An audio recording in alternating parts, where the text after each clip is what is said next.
This is Rick Ruo for Rule Investment Media, producers and sponsors of the Natural Resources Investment Symposium in Boca Raton, Florida, July 23rd through July 27th. The purpose of this series of CEO interviews is to introduce our audience to the people running the companies who will be exhibitors there. Please note, in the case of any public company exhibitor, I or funds managed by me are shareholders. In the case of any dealer or service provider, like the next interview, the qualification to entry is a customer service experience unblemished by complaints to myself or Sprott. You will note that the next person that we will interview has been in the customer service business in precious metals for many years, and I never once heard any complaint about his operation. Any precious metals dealer that does receive a complaint is barred for life from the Natural Resources Investment Symposium. With that, I'd like to introduce Andy Schectman, CEO of Miles Franklin. Andy, thank you for subjecting yourself to this interview, first of all, and secondly, for your ongoing sponsorship and support of our symposiums. It's a true honor, Rick. I think you know that by now. I wouldn't miss it for the world. Thanks for having me. Let's do history, first of all, Andy. Tell us about the genesis of Miles Franklin, how you came to be in business, how you sought to differentiate yourself from other people in the business over the last few years. Yeah, you know, when you're dealing with a commodity, you don't buy the commodity, you buy the person. And I think that's why when people always ask me, you know, over the years about mining shares, you know, your name is always first on the list. You buy the person. And when you're dealing with something that is standardized, well, in terms of Miles Franklin, what makes us different? We've been in business for about 32 years, going on 33. The name Miles Franklin, my father's middle name is Miles, and his best friend who loaned us $60,000 to start the company in 1990. His middle name was Franklin. We recently eclipsed 8 billion in sales from that genesis. We have never had a customer complaint ever, not just from your listeners, but ever. You can't find one online. We're one of only 27 companies that the United States Mint has ever authorized to be a authorized reseller of their product, an honor we're greatly, greatly honored by. But really what differentiates us more than anything, we have a great reputation, that's for sure, and I'm very proud of it, is our Minnesota State accreditation. Now, 2 years ago, I moved to Delray Beach, Florida, where we've had an office for the last 12 years, a satellite office, about 5 miles away from where your show will be in Boca next month. But I left my corporate entity in Minnesota for one specific reason, and that it is the only state in America that regulates what is a federally non-regulated precious metals industry. So very similar to the regulations that are put upon a company like Sprott, where they have to be licensed and bonded and all of the regulations, continuing education that go with that. If you are in Minnesota or sell into Minnesota, you are subject to those same type of regulations. Most companies in the United States have boycotted the state of Minnesota as a result of it. So while we're proud of our reputation and our U.S. Mint accreditation, it's the state of Minnesota licensing and bonding that really elevates us to a little bit of a higher level, and something we embrace and proudly stand behind.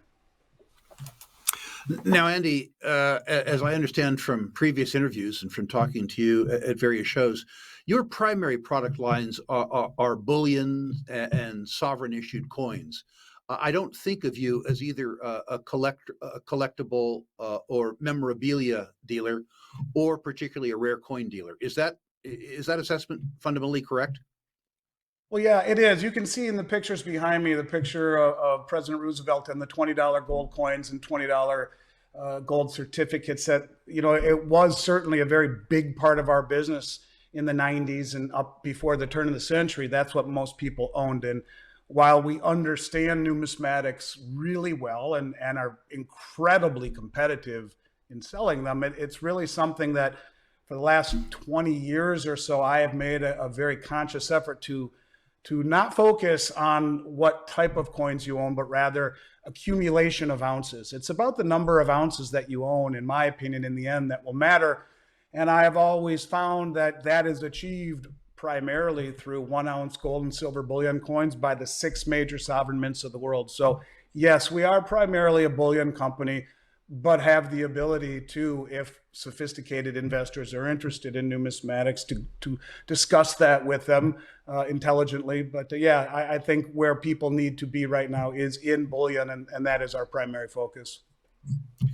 And Andy, should I not need the liquidity of 1 ounce product if I wanted to buy Inglehearts, if I wanted to buy kilo product or 400 ounce product or 1,000 ounce product?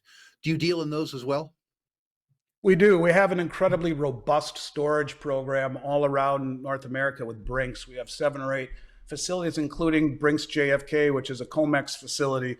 So if people wanted COMEX product for 100 ounce gold bars off the COMEX, 1,000 ounce silver bars, kilo gold or silver, whether we deliver it to the end user directly or have it stored in one of our Brinks facilities, yes, absolutely. There is no nothing that we can't get in the bullion universe. And certainly, you know, it's debatable when you talk about buying a large item like that. You have to first talk about liquidity. And you can have the greatest thing in the world. And with silver, it's not such a big deal.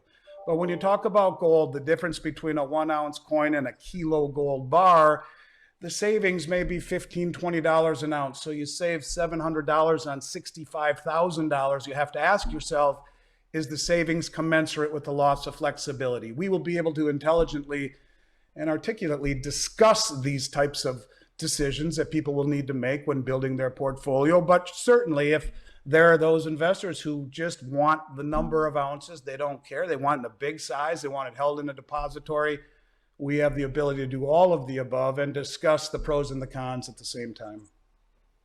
And importantly, that metal, which is held in New York, if it stays in system, is viewed as good delivery. Is that right? That's in system. Absolutely.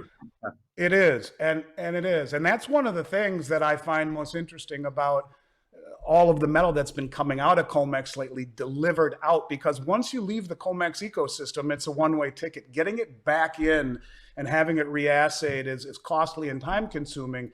So anything that stays inside of a COMEX vault, you're not in the COMEX vault per se, or in the COMEX program. You are in a vault that COMEX is in.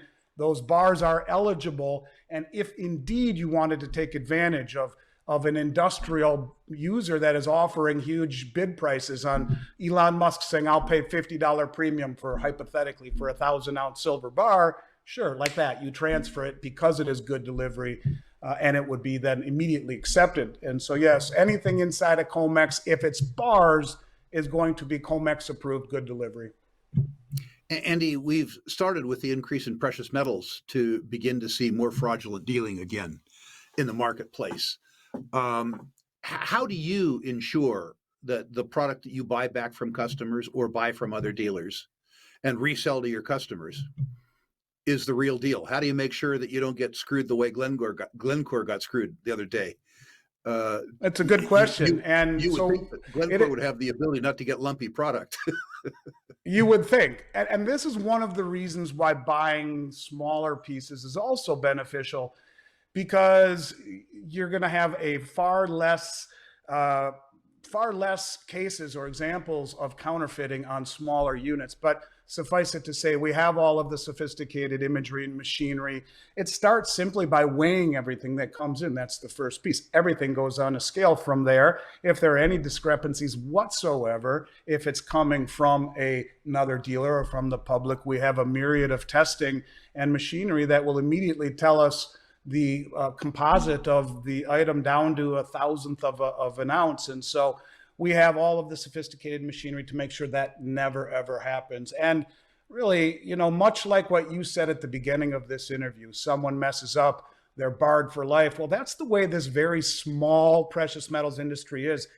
If you make a certain strata of success in this industry and you're dealing with the primary distributors and the major mints, you get one chance. And if you mess up, you're out. And so we deal with a very close-knit group of suppliers and all of the major mints of the world.